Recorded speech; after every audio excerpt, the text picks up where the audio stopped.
تخيل أنك عشت طوال حياتك والناس يرونك شخصا ضعيفا وفاشلا ولا ينتظرون منك أي شيء، ثم في يوم واحد تستعيد ذكريات حياة سابقة كنت فيها واحدا من أقوى رجال هذا العالم، وتكتشف أن حقيقتك أعظم بكثير مما يتخيله الجميع. ومن هنا تبدأ رحلة جو هين شن، رحلة مليئة بالأسرار والمعارك والانتقام والحب والقوة التي ستجعل العالم كله يعرف اسمه. وقبل أن نبدأ لا تنسى الإعجاب بالفيديو والاشتراك في القناة وصل على رسول الله عليه أفضل الصلاة والسلام. وهيا بنا نبدأ الحكاية. في قاعة فاخرة ومهيبة جثى الخدم في الأسفل بوقار وجدية وهم يستمعون إلى المرسوم الإمبراطوري الخاص بالزواج، والذي أعلن أن السيد الشاب من عائلة جو سيتزوج بالانضمام إلى عائلة لي، وقد صدرت الموافقة الإمبراطورية على ذلك. وفي الخارج لم يكن الخدم يملكون سوى التوسل بصوت مليء بالهلع والأسى وهم يطرقون الباب قائلين: أيها السيد الشاب،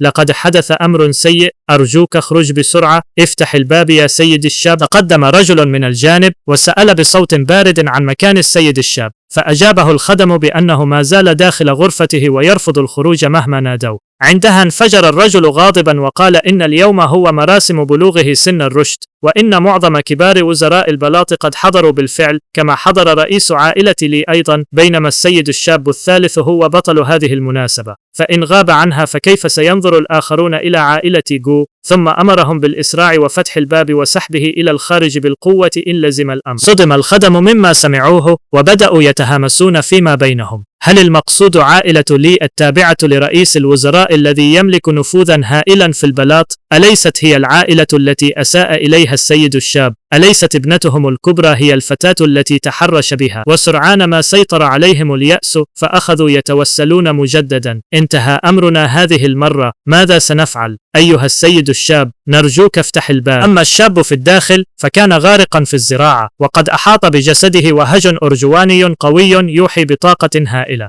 كان ذلك هو السيد الشاب الثالث لعائلة جو هين شن، الذي بدت في عينيه عزيمة يصعب زعزعتها، وفي داخله استعاد هويته كاملة قائلا: إن اسمه جو هين شن، وهو الحفيد الثالث للجنرال المؤسس لمملكة تيانفينغ، وأحد أحفاد المحارب المخضرم من الرتبة الأولى في السلالة الحاكمة الحالية. تذكر جو هين شن حياته السابقة، فقد كان فيها خبيرا قويا في عالم السماء العميقة على إحدى العوالم، لكنه فشل أثناء صعوده وكاد يفقد حياته، فلم يجد أمامه سوى استخدام الفن السري للتناسخ ليحصل على فرصة لإعادة كل شيء من البداية. واليوم اندمجت ذكريات حياته السابقة والحالية أخيرا بصورة كاملة، ما أكد له أنه نجح بالفعل، كما أصبح الآن في المرحلة الأولية من عالم الإنسان العميق. فكر جو هين شن في كمية المكونات الطبية التي أنفقها الجد عليه طوال السنوات الماضية، فقد ولد في الأصل عديم الموهبة وغير قادر على الزراعة، لكن قوة تلك الأدوية ظلت كامنة في سلالته الدموية وكانت كافية لدعمه حتى اختراق عالم الأرض العميقة.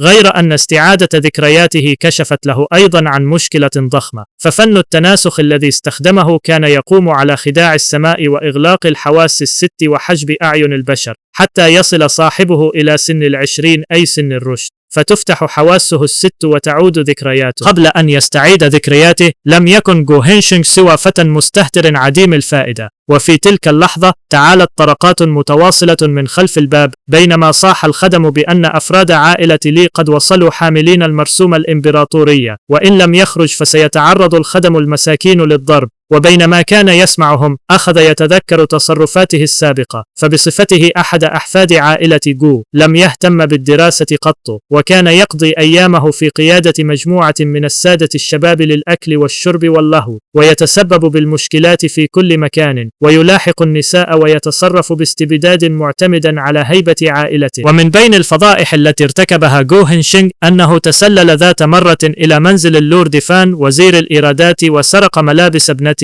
ثم عرض بعض متعلقاتها للبيع في مزاد علني ليجني المال، وهو يصيح أمام الناس: تعالوا وانظروا، هذا منديل ابنة اللورد فان وسيحصل عليه من يدفع أعلى سعر. وفي مرة أخرى اعتدى بالضرب على ابن وزير الطقوس لمجرد أن قميص السيد تشي كان يشبه قميصه، ثم قال له باستياء: كيف تجرؤ على ارتداء قميص يشبه قميصي، وما مرتبتك حتى ترتدي شيئا مثله؟ أما أسوأ ما فعله مؤخرا فكان قبل شهر واحد، حين حرضه مجموعة من السادة الشباب المستهترين على التسلل إلى منزل عائلة لي ومضايقة الآنسة البكماء من العائلة. يومها رفع غو هينغ شينغ وجه الفتاة الجميلة المذعورة أمامه وهو يبتسم بسخرية، ثم قال برقة مستفزة: هل آنسة عائلة لي بكماء حقا؟ يبدو أن الشائعات لم تكن كاذبة. يا للخسارة، وجه بهذا الجمال لكنه لا يعرف كيف يتحدث. والآن أدرك أنه بعد إثارة مثل هذه الكارثة لم تعد عائلة غو قادرة على حمايته كما كانت تفعل سابقا. تنهد غو هين شينغ في داخله وقرر أن عليه معالجة هذه المشكلة بنفسه،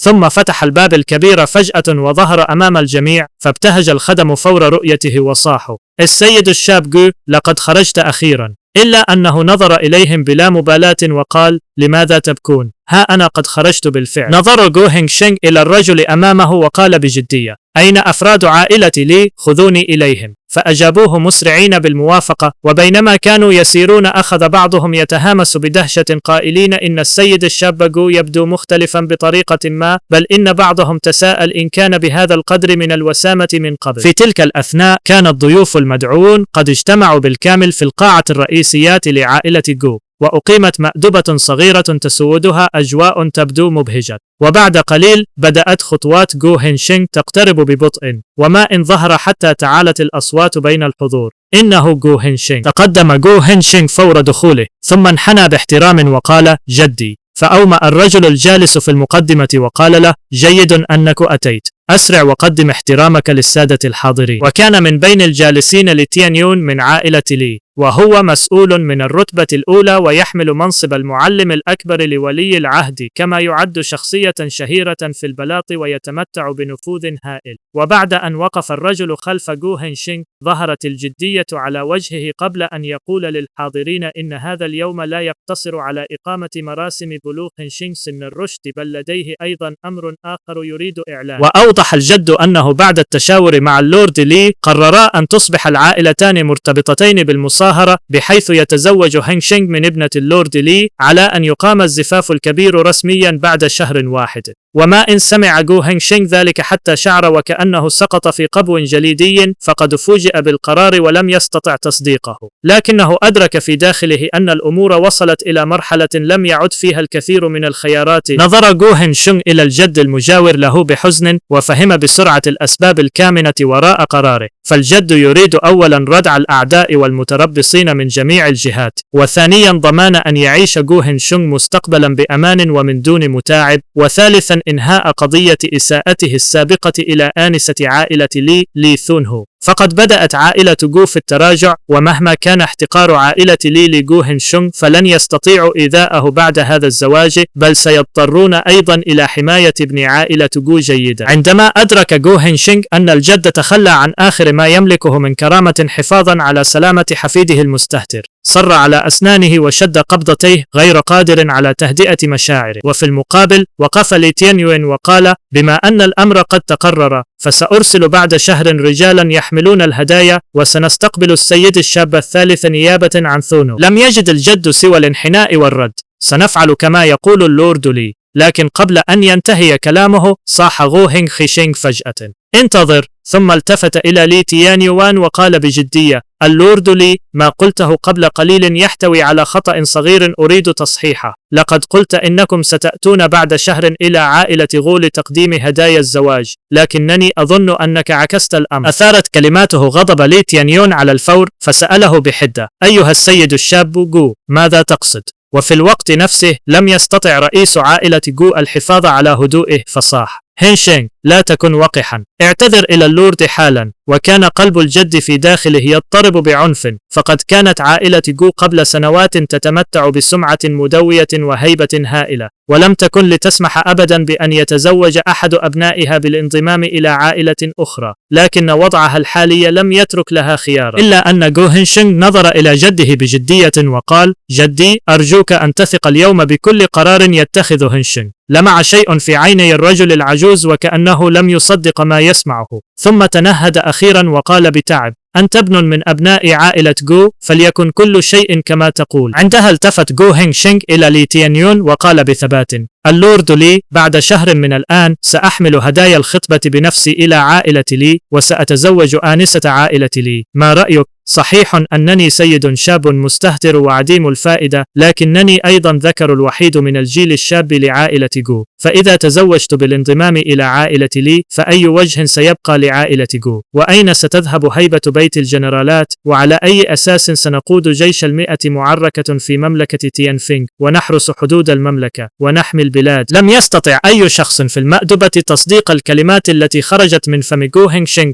أما الجد خلفه فقد امتلأت عيناه بالدموع، وكاد يفقد سيطرته على مشاعره وهو يتمتم: أيها الفتى المزعج. ظل لي تيانيون واقفا وهو يحدق في جو هينغ شينغ بنظرات شديدة الجدية، ثم التفت إلى الجد وسأله بصوت حازم: أيها الشيخ جو، هل هذا أيضا قرارك النهائي؟ لكن جو هينغ شينغ سارع بالإجابة نيابة عنه قائلا: اللورد لي، أنت وزير من الرتبة الأولى، وتعرف جيدا العواقب التي ستحدث إن تزوجت بالانضمام إلى عائلة لي، فهذا لن يؤدي فقط إلى انهيار معنويات الجيش الذي تقوده عائلة جو، بل سيجعل الدول الصديقة لمملكة تيانفينغ تتناقل الحديث عنا أيضا. وسرعان ما بدأت الهمسات تنتشر بين الضيوف، فقال بعضهم إن كلامه منطقي، بينما تساءل آخرون إن كان هذا الشخص بالفعل هو الفتى المستهتر الذي تتحدث عنه الشائعات. عندها اسود وجه لي تيانيون وقال بغضب: أيها الفتى جو، أتظن أنني لا أعرف أهمية هذا الأمر؟ لو كنت تملك نصف موهبة ومظهر شقيقك الأكبرين الراحلين، فما الذي سيمنع فتاة عائلة لي من الزواج بك؟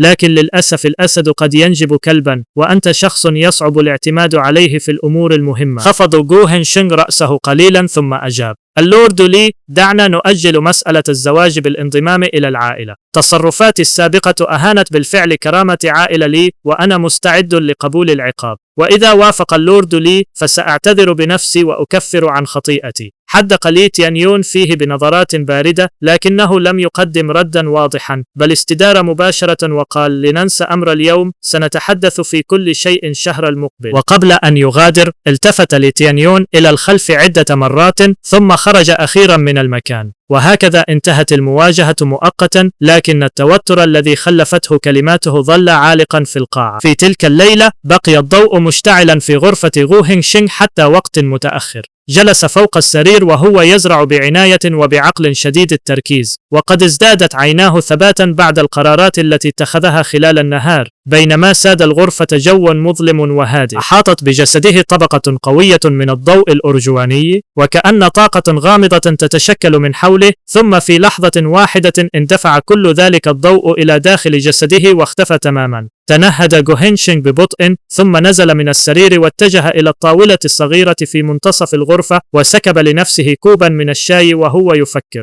المرحلة الأولية من عالم الإنسان العميق أصبحت مستقرة. بعد بعض الوقت سأتمكن من محاولة اختراق المرحلة المتوسطة من عالم الإنسان العميق. في تلك اللحظة لفت انتباهه صوت خطوات متسارعة ومتواصلة من الخارج، وبعد ثوان اندفع شاب إلى الغرفة بوجه مذعور وهو يصيح: أخي الأكبر. ثم اقترب منه وهو يبكي بكلام غير مترابط قائلا: أخي الأكبر، هل تبحث عن الموت بيدك؟ كيف تجرأت على مجادلة ذلك العجوز من عائلة لي؟ أنت وحدك يمكن أن تفعل شيئا كهذا، ولو كان شخصا آخر لوجدوه ميتا في الشارع منذ زمن. نظر جو هينغ شينغ إليه وتنهد قائلا: حسنا حسنا، ألست رجلا؟ ألا تخجل من البكاء بهذه الطريقة؟ وكان الشاب الذي اقتحم الغرفة هو هنري إن، الحفيد الأكبر لوزير شؤون الموظفين، وأحد الإخوة الذين نشأوا مع جو هينغ شينغ منذ الصغر. تذكر خون شونغ أنه قبل أن تنفتح حواسه الست ويستعيد ذكرياته، كان هنري أن يرافقه دائما في التسلل وإثارة المشكلات.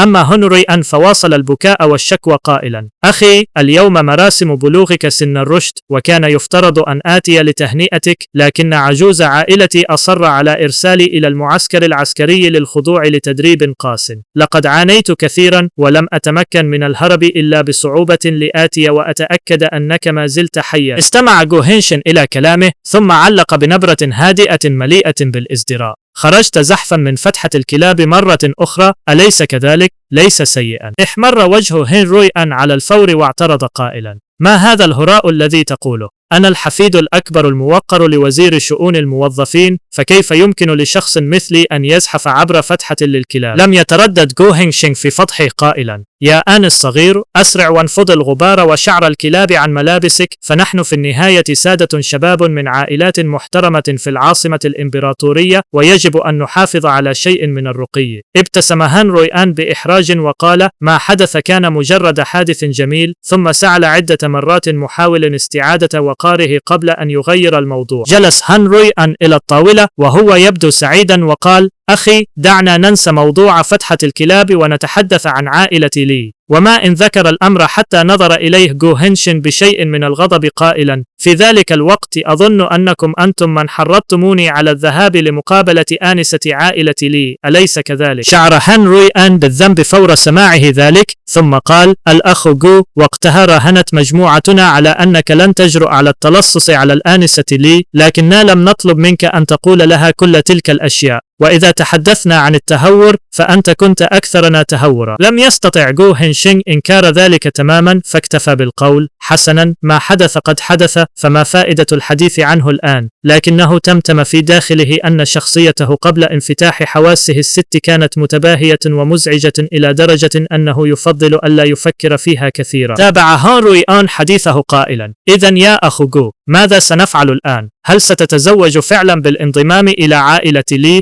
أم ستدخل معهم في مواجهة؟ وضع جو هينشينغ كوب الشاي بهدوء فوق الطاولة وأجاب: عندما يصل القارب إلى الجسر سيجد طريقه بشكل طبيعي. إذا كنت أنا نفسي لا أخاف، فلماذا تخاف أنت؟ فابتسم هنروي آن بسعادة وقال: إذا لم تكن خائفا فمن الطبيعي ألا أخاف أنا أيضا. في هذه الحالة فلننطلق معا. ارتبك جو هينشينغ تماما من كلماته وسأله: ننطلق إلى أين؟ لكن بعد وقت قصير وجد الاثنان نفسيهما أمام جناح الأحلام 100، أشهر بيت لهو في العاصمة، وهو مكان لا يستطيع دخوله من لا يملك نفوذا أو مكانة بين المسؤولين والنبلاء، كما أن الفقراء لا مكان لهم فيه أيضا. وقف جو هينشينغ أمام المبنى وهو ما يزال مستغربا وقال: جناح الأحلام 100؟ لماذا أتينا إلى هنا؟ فابتسم هنروي آن ابتسامة ماكرة وقال: هل نسيت؟ قبل شهرين أعلن الجناح أنه سيجلب دفعة جديدة من الفتيات والفتيان الشباب، وقد وصلوا الآن. ظل وجه جو هينشينغ جادا رغم سماعه ذلك،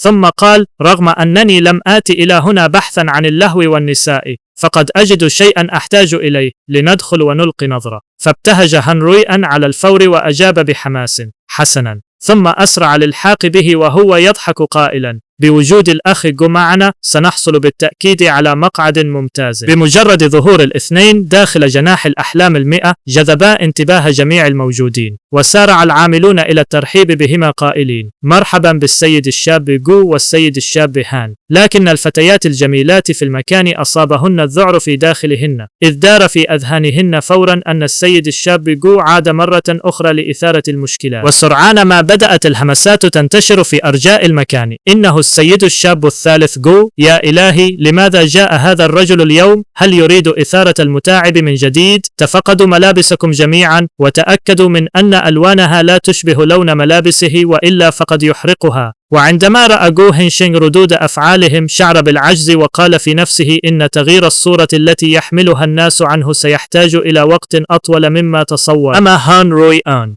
الذي كان يسير إلى جانبه فكان مستمتعا للغاية بالنظرات الموجهة إليهما، وقال بفخر: الأخ جو يظل دائما الأخ جو، أساطيره ستبقى خالدة في عالم المقاتلين. ثم واصل عبور الحشد بهدوء تحت أنظار الجميع. وعند إحدى الطاولات بدأت يد أحد الضيوف التي تمسك بكوب الشاي ترتجف بمجرد رؤية جو هينشينغ. كان ذلك فينغ ما الذي لم يتمكن من الحفاظ على هدوئه، وقال بخوف: يا للسماء، هذا السيد عادة يبقى في الطابق العلوي يستمع إلى الموسيقى ويشرب الخمر، فلماذا خرج فجأة اليوم؟ رد عليه جاوئير قائلا: أتمنى فقط أن يكون مزاج هذا السيد الشاب جيدا اليوم، وإلا فسيثير كارثة أخرى. وحتى الفتيات اللواتي كن يقدمن الخدمة في المكان لم يستطعن الاطمئنان لما قد يحدث بعد وصول جو هينشن. همست إحدى الفتيات بخوف قائلة: في كل مرة يأتي فيها السيد الشاب الثالث جو إلى هنا يقلب المكان رأسا على عقب. سيدتي سو، الحفل الكبير اليوم ليس أمرا بسيطا، فهل نحتاج إلى أن؟ لكنها لم تستطع إكمال كلامها، لأن مالكة جناح الأحلام 100 سو جين جوين أجابتها مباشرة: لا يمكن استفزاز عائلة جو بسهولة، اتركوه يفعل ما يشاء، حتى لو هدم جناح الأحلام 100 بالكامل، فلا يجوز لنا أن نظهر له أي قلة احترام. بعد ذلك اتجهت سو جينغيون بنفسها نحو السيدين الشابين وقالت بابتسامة: السيد الشاب جو، السيد الشاب هان، لقد رتبت بالفعل مقعدين لكما، فقط اتبعاني. فتحرك الاثنان ببطء خلفها نحو الطاولة التي أعدت لهما. ابتسم جو هينشينغ بأدب وقال: أعتذر عن إزعاجك سيدتي سو. فردت سو شينغيوان بابتسامة سعيدة: السيد الشاب جو مهذب أكثر من اللازم. ثم استدارت استعدادا للمغادرة وأضافت: سأذهب أولا لترتيب مراسم الحفل، وبعدها سأعود لأشرب نخبكما. وما إن ابتعدت حتى لم يستطع هان روي أن منع نفسه من التحديق بها والتعليق بإعجاب، إن جسدها مثير حقا. فجأة خفتت الأضواء الكبيرة المحيطة بالمكان، ثم دوى صوت السيدة سو من أعلى المنصة وهي تعلن: اليوم لدى جناح الأحلام 100 مجموعة جديدة من الجميلات الفاتنات، وإذا أعجب أحد السادة الشباب بإحداهن فله أن يزايد عليها بحرية. ومع انتهاء كلماتها بدأت مجموعة من الأشخاص تظهر ببطء من جانبي المنصة. اصطف القادمون في صف أفقي، وكانت ملامحهم خاملة يكسوها شيء من الحزن والكآبة. وبعد ذلك بدأ كل واحد منهم يتقدم لعرض موهبته، فتقدمت فتاة جميلة تحتضن آلة البيبا وراحت تعزف لحنا عذبا يطرب الآذان. ثم ظهرت امرأة أخرى وبدأت ترقص على أنغام الموسيقى، لتتوالى بعدها الجميلات واحدة تلو الأخرى بوجوه فاتنة وقوام رشيق وحركات شديدة الإغراء، ما جعل أنظار الحاضرين كلها تتجه نحو المنصة. جلس هان روي أن في مكانه وعيناه تلمعان بشدة، ولم يستطع السيطرة على حماسه وهو يقول: الأخ جو، انظر بسرعة، ساقات تلك المرأة شديدة البياض، الأخ جو، الأخ جو، تلك الجميلة غمزت لنا للتو. أما جو هينشينش فلم يستطع فهم حال هذا الأحمق، وفكر إن كان قادرا ولو للحظة على الاهتمام بصورته أمام الناس، لكن هان روي أن نظر إليه باستغراب وسأله: الأخ جو، هل كانت لدينا أصلا أي صورة محترمة منذ طفولتنا؟ وفي تلك اللحظة جذب انتباههما صوت ضحكات قادمة من الخلف، حيث أخذ بعض الرجال يتحدثون باهتمام قائلين إن مستوى هذه الدفعة أفضل بكثير من المرات السابقة. وصل أولئك الرجال المزاح وهم يراقبون المنصة، وقال أحدهم، خصوصا الاثنتان في المنتصف، فقوامهما رائع إلى درجة تجعلهما تسلبان روح أي رجل. وعندما سمع جو هينشينغ ذلك أثار الأمر فضوله قليلا، فتمتم. الاثنتان في المنتصف ركز جو هينشينغ نظره، فرأى بالفعل شابتين جميلتين للغاية ترقصان في وسط المنصة، ثم قال بإعجاب خفيف: استعداد الاثنتين في المنتصف ليس سيئا بالفعل. وما إن سمع هان روي إن ذلك حتى تحمس بشدة، ومد عنقه إلى الأمام وهو يقول: من أين؟ دعني أرى. لكن ملامح هان روي أن تغيرت فجأة بعدما لاحظ ما يقصده جو هينشون، فابتعد عنه قليلا بحذر وصاح: يا إلهي، أليس هذان رجلين؟ الأخ جو، هل أنت حقا تحب هذا النوع؟ وقبل أن يحصل على رد دوى صوت التصفيق من أعلى المنصة معلنا بداية المرحلة التالية من الحفل. ظهرت السيدة سو بابتسامة ودودة وقالت للحاضرين: هؤلاء جميعا هم القادمون الجدد إلى جناح الأحلام 100 اليوم، تفضلوا واختاروا من يعجبكم كما تشاءون. وعلى الفور ارتفعت الأصوات من كل مكان، وبدأ السادة الشباب يتنافسون فيما بينهم. صاح أحدهم: أريد تلك الفتاة. وقال آخر: الفتاة التي تبكي أكثر من غيرها ستكون لي. ثم بدأوا يتشاجرون حول أحقية الاختيار، فقال أحدهم: ابتعد، ما شأنك أنت؟ ألا تعرف أن الأولوية لمن سبق؟ ازدادت الأحاديث القبيحة من الحشد، حتى قال أحدهم إنه يريد شابا وفتاة يخدمانه بالتناوب، بينما حذر آخر من الاقتراب ممن اختارها لنفسه. وبينما كان جو هينشين يشاهد كل ذلك، عادت إليه ذكريات حياته السابقة. ففي حياته الماضية كان جو هينغ شينغ يتيما منذ طفولته، وعاش كقطعة لحم موضوعة فوق لوح الذبح تحت رحمة الآخرين تماما. لذلك كان يعرف جيدا معنى الكراهية والعجز اللذين يشعر بهما الإنسان عندما تصبح حياته ومصيره في يد أشخاص آخرين يقررون ما يشاءون. تنهد هان روي أن وهو ما يزال جالسا وقال: الأخ جو، لولا أن قوانين عائلتي صارمة إلى هذا الحد لاشتريت 2 منهم بنفسي، يا لها من خسارة. لكنه فوجئ في اللحظة التالية بأن جو هين شينغ قد نهض ببطء من مقعده. وقف جو هين شينغ بوجه شديد الجدية ثم أعلن أمام الجميع: أريد شراء كل هؤلاء الأشخاص. وما إن وصلت كلماته إلى السيدة سو الواقفة فوق المنصة حتى بدت عليها الحيرة وقالت: السيد الشاب جو، هل سمعت كلامك بشكل صحيح؟ أتريد شراء جميع الفتيات هنا؟ لكن جو هين شينغ أجاب بجدية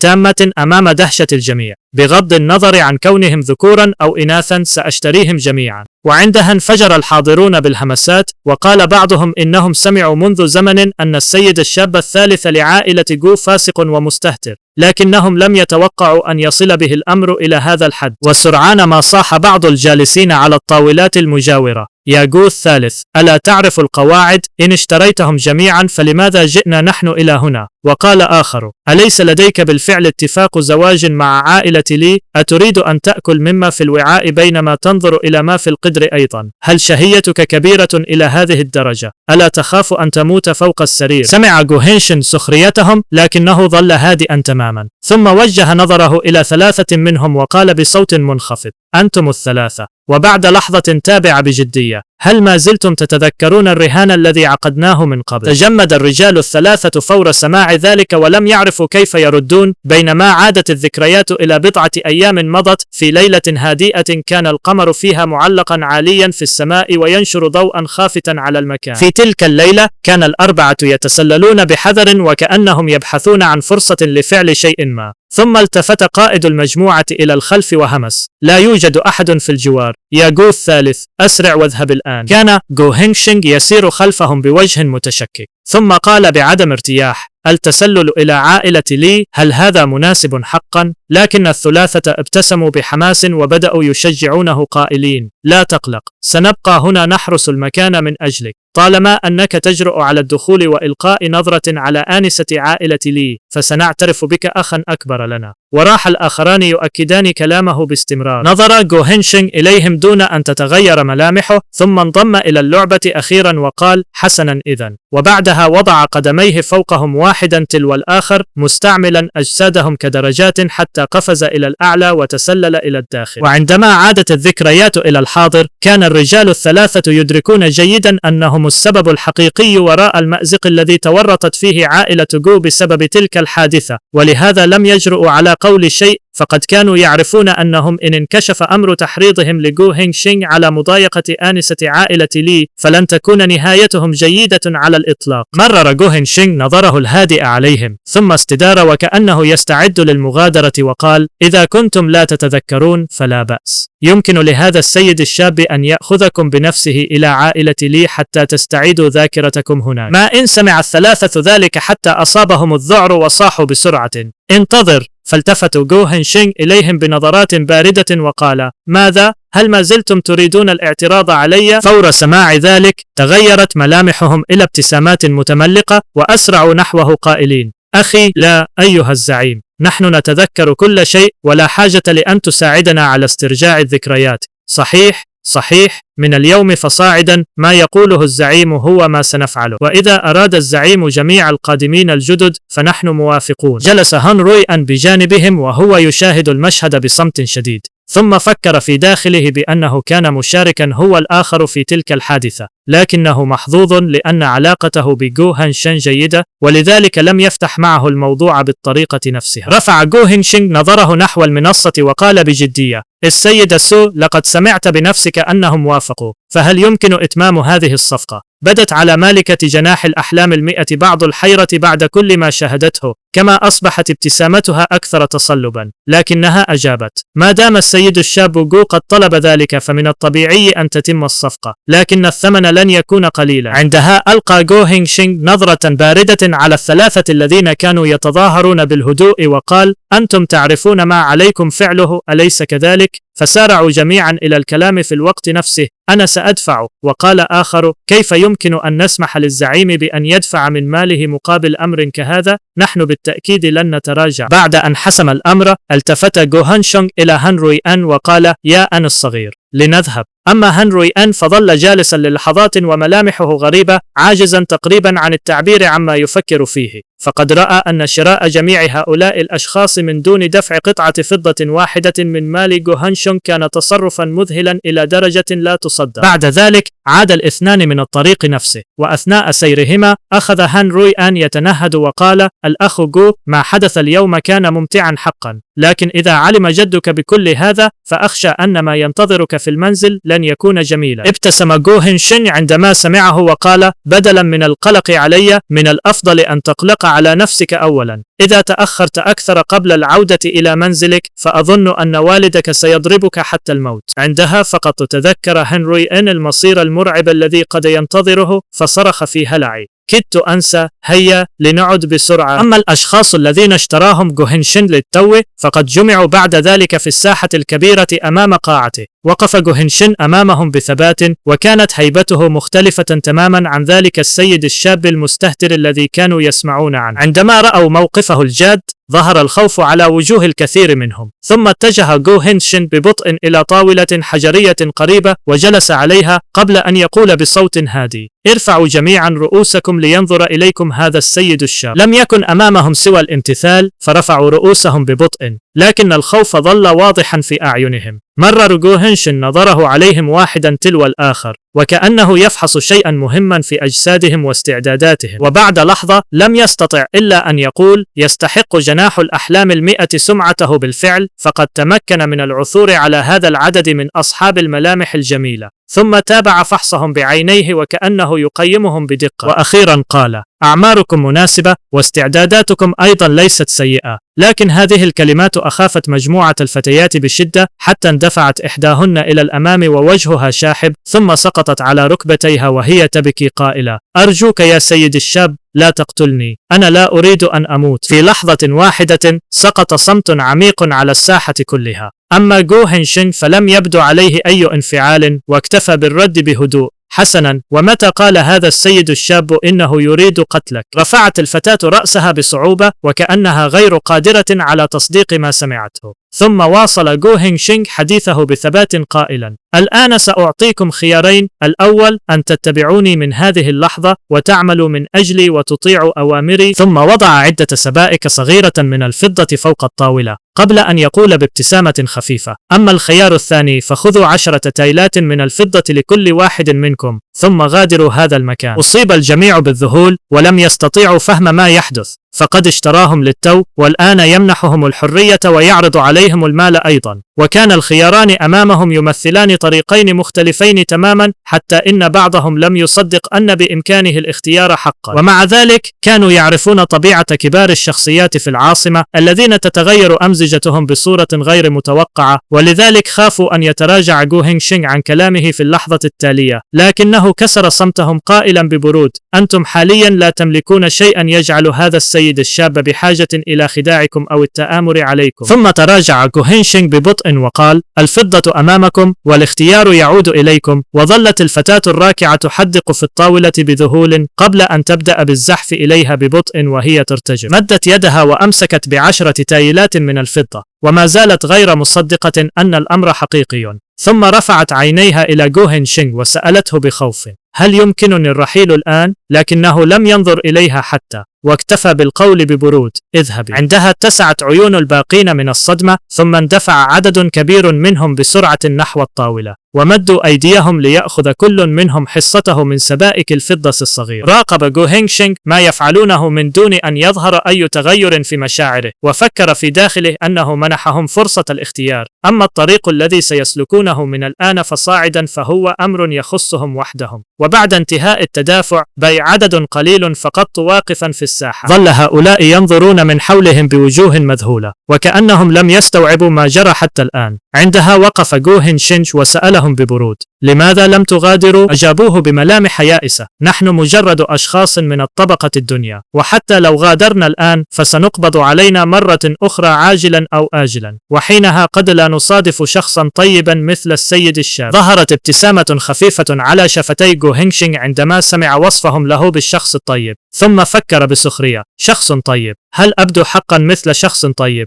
سواء في حياتي السابقة أو الحالية تلطخت يداي بدماء عدد لا يحصى من البشر، ولذلك فإن وصفا كهذا يصعب علي تحمله. وصلت الفتاة الواقفة أمامه حديثها قائلة: السيد الشاب لم يتنمر علينا ولم يهنا، بل منحنا فرصة للاختيار. مجرد معاملتك لنا بهذه الطريقة تجعلك شخصا طيبا لا مثيل له بالنسبة إلينا. وعند سماع ذلك ظهرت على وجه جو هين شينغ ملامح عجز وعدم تصديق. نظر جو هين شينغ إلى الفتاة وسألها مباشرة: ما اسمك؟ بدت متوترة قليلا لكنه تابع قبل أن تجيب: من الآن فصاعدا سأضع مسؤولية ضبط هؤلاء الفتيات وتعليمهن تحت إشرافي. ظهر الذهول على وجه الفتاة ثم تقدمت بسرعة وانحنت باحترام شديد وقالت: غونغ سينيو تشكر السيد الشاب. بعد ذلك نقل جو هين شينغ نظره إلى الشاب الواقف بجانبها، ورغم أن الحذر كان يملأ عيني الشاب فإنه قال بهدوء: أريد أن أصبح مثل السيد الشاب، شخصا لا يستطيع الآخرون التنمر عليه. ثم واصل الشاب كلامه بعزيمة واضحة: سيأتي يوم أقف فيه فوق القمة وأجعل الآخرين ينظرون إلي بخوف وأطل على العالم كله من عل. وعندما سمع جو هين شينغ تلك الكلمات شعر للحظة وكأنه يرى نفسه عندما كان شابا في حياته السابقة. ابتسم جو هين شينغ ابتسامة خفيفة وبدا راضيا عن الشاب،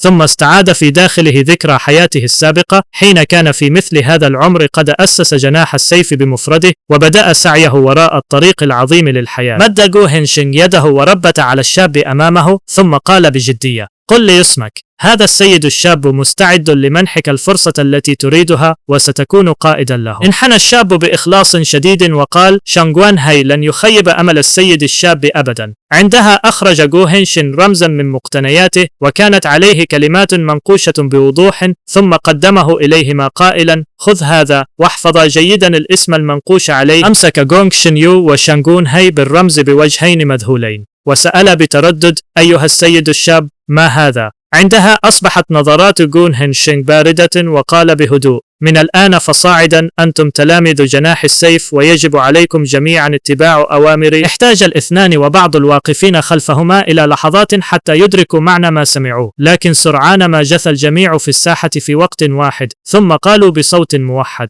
تحياتنا لسيد جناح السيف. وفي هدوء الليل سار جو هين شينغ بمفرده عبر الساحة الخالية، وفجأة انطلق من الجناح الموجود أمامه صوت غاضب يسبه قائلا: أيها الوغد! كان هناك رجل جالس في الداخل يصرخ بغضب: هل ما زال لديك وجه يسمح لك بالمجيء لرؤية عمك الثاني؟ وكان هذا الرجل هو يومو، رجل قوي البنية لكنه لم يعد قادرا على الوقوف بسبب ساقيه المصابتين. كان جو يومو الابن الثاني لجو شانغ، جنرال الحسم البطولي في مملكة يانفينغ، وقد كان في الماضي قائدا شهيرا حقق إنجازات عسكرية عظيمة وخاض 100 معركة وانتصر فيها حتى إن الدول المحيطة كانت ترتعد من مجرد سماع اسمه. اقترب جو هين شينغ منه ببطء وهو يبتسم وقال: عمي الثاني، ألم تكن أنت من استدعاني إلى هنا؟ فكيف أصبح حضوري خطئي أنا؟ وما إن سمع جو يومو ذلك حتى ازداد غضبه وصاح: في يوم واحد فقط استوليت بالقوة على جميع القادمين الجدد في جناح الأحلام 100، ثم هددت السادة الشباب من العائلات الأرستقراطية الكبرى. لقد أنجزت الأمور بصورة نظيفة حقا، أحسنت يا ابن أخي العزيز. لم يفعل جو هين شينغ سوى الابتسام برفق وقال: عمي الثاني، كلها أمور صغيرة أعرف كيف أتصرف. لكن هذه الكلمات لم تفعل سوى إشعال غضب جو يومو أكثر، فصرخ: ماذا؟ تعرف كيف تتصرف؟ بدأ جو يومو يوبخه بلا توقف قائلا: لو كنت تعرف كيف تتصرف فهل كنت ستصنع لعائلة جو أعداء في جميع أنحاء العاصمة؟ ولو كنت تملك ذرة من العقل وتستطيع جعل هذا العجوز يقلق عليك بدرجة أقل، فهل كنت ستقضي أيامك تلاحق النساء وتعبث في كل مكان؟ ولو كان لديك أي مستقبل يرجى فهل كان شعري وشعر جدك سيشيبان بهذه السرعة؟ وبعد أن انتهى من صراخه لم يعد جسد جويومو يتحمل شدة غضبه، فبدأ يسعل عدة مرات. عندها خفض جو هينغشينغ رأسه بسرعة وظهر على وجهه صدق نادر وهو يقول: عمي الثاني، أرجوك أن تثق بهينغشينغ. تغيرت نظرات جويومو بوضوح، ثم خفض عينيه نحو ساقيه المعطلتين وظهر شيء من الندم والحزن على ملامحه، وبعد لحظة نادى بصوت مؤلم: هينغشينغ. ثم تابع بحزن: لو لم يكن والدك قد أوصاني بك قبل وفاته لكان شخص عاجز مثلي قد أنهى حياته منذ زمن. ما إن سمع جو هينغشينغ تلك الكلمات حتى تغير وجهه وصاح بقلق: عمي الثاني. ثم استقام بجدية ونظر إليه بثبات قبل أن يقول: يقسم هينغشينغ هنا اليوم في هذه الحياة سأعيد بالتأكيد مجد عائلة جو، وسأجعل بيت الجنرالات مشهورا من جديد، وسأعيد للشهداء المخلصين اسمهم وهيبتهم. أكمل جو هينغشينغ قسمه بصوت ثابت قائلا: وسأجعل العالم بأسره يرى بوضوح مجد عائلة جو، ليظل هذا المجد ممتدا عبر آلاف السنين وعشرات آلاف الأجيال. وما إن سمع جو يومو هذه الكلمات حتى ظهرت الدهشة على وجهه، فلم يتوقع أبدا أن يسمع مثل هذا الكلام من ابن أخيه الذي عرفه طوال السنين الماضية. تنهد جويومو أخيرا بشيء من الرضا، وفكر أن هذا الفتى المزعج يبدو مختلفا بالفعل عما كان عليه في السابق. ثم استدار وكأنه يستعد للمغادرة وقال: لم يبق من الجيل الشاب لعائلة جو سواك. عمك الثاني لا يطلب منك شيئا آخر، كل ما أريده هو أن تظل آمنا وسليما. وأضاف جو يومو: لقد تأخر الوقت، عد الآن واسترح. وبعد أن أنهى كلامه غادر ساحة الجناح ببطء.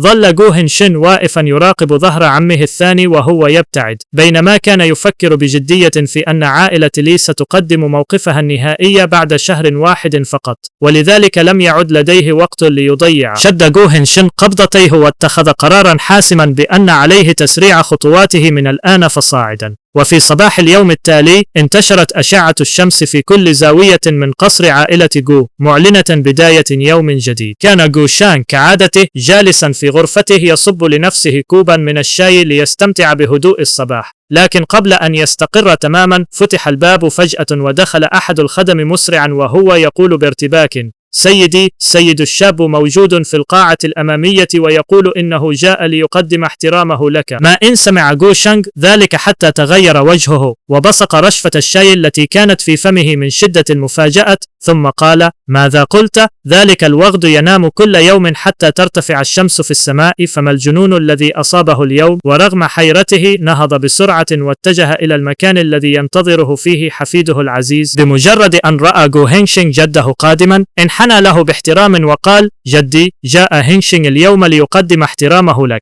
لكن ملامح جو شينغ لم تتحسن، بل نظر إليه بشك وقال: هل أثرت المتاعب في جناح الأحلام 100 بالأمس، ثم جئت اليوم لتجعل هذا العجوز ينظف الفوضى خلفك؟ لقد سمعت كل شيء من عمك الثاني. ابتسم جو هينغشينغ بهدوء وأجاب: جدي، أنت تفكر أكثر مما ينبغي، حفيدك لم يأتي إلا ليقدم احترامه ويتحدث معك في أمر ما. لكن جو شين انفجر غاضبا وقال: هراء، لم ننتهي بعد من حفرة عائلة لي التي أوقعتنا فيها، فلا تتوقع مني الآن أن أملك المزاج لتنظيف مصيبة جديدة خلفك. استمع جو هينغشينغ إلى سيل التوبيخ من دون اعتراض، ثم قال بجدية: أريد مغادرة العاصمة. تجمد جو شين في مكانه للحظة وقال بدهشة: ماذا؟ لكن جو هينغشينغ لم يتراجع وأضاف: كما أن حفيدك يأمل أن تسحب الخبراء الذين كلفتهم بحمايتي سرا. لم يعد جو شانغ قادرا على الحفاظ على هدوئه فصاح: أيها الوغد، إذا سحبت الخبراء الذين يحمونك فمع قدرتك على إثارة المشكلات قد تموت من دون أن تعرف حتى كيف مت. إلا أن جو هينغشينغ ظل ثابتا وقال بإصرار: جدي، أرجوك أن تثق بي، لن أجعلك تقلق أو تشعر بخيبة الأمل بسببي بعد الآن. عندها بدأ جو شانغ يدرك أن شيئا ما تغير حقا في حفيده، فالهالة التي تحيط بهذا الفتى لم تعد متهورة ومندفعة كما كانت من قبل، بل أصبحت أكثر ثباتا ونضجا. كما أن العاصمة لم تكن هادئة في تلك الفترة، ولذلك فكر أن خروج جو هينشينغ لبعض الوقت لتجنب العاصفة قد لا يكون فكرة سيئة. هدأ جو شانغ أخيرا وسأله بجدية: أيها الفتى، إلى أين تريد الذهاب بعد مغادرة العاصمة؟ ابتسم جو شانغ ابتسامة خفيفة وأجاب بحزم: إلى أطلال السيف لأتدرب على طريق السيف. ورغم أن هذه الكلمات بدت متعجرفة، فإن ملامح جو هينشينغ كانت مليئة بالجدية والعزيمة، الأمر الذي جعل جو شينغ يحدق فيه بدهشة قبل أن يقول: ماذا قلت؟ أطلال السيف؟ ذلك هو المكان الذي أبيدت فيه سلالة حاكمة عظيمة قبل 1000 عام. 3000 ميل من أطلال السيف و3 ملايين روح ميتة. شعر جو شانغ للحظة أن حفيده يسخر منه، فظهرت علامات الغضب على وجهه العجوز وقال: أيها الوغد، هل مللت من إثارة المتاعب في العاصمة فأصبحت تريد الذهاب إلى هناك للبحث عن الموت؟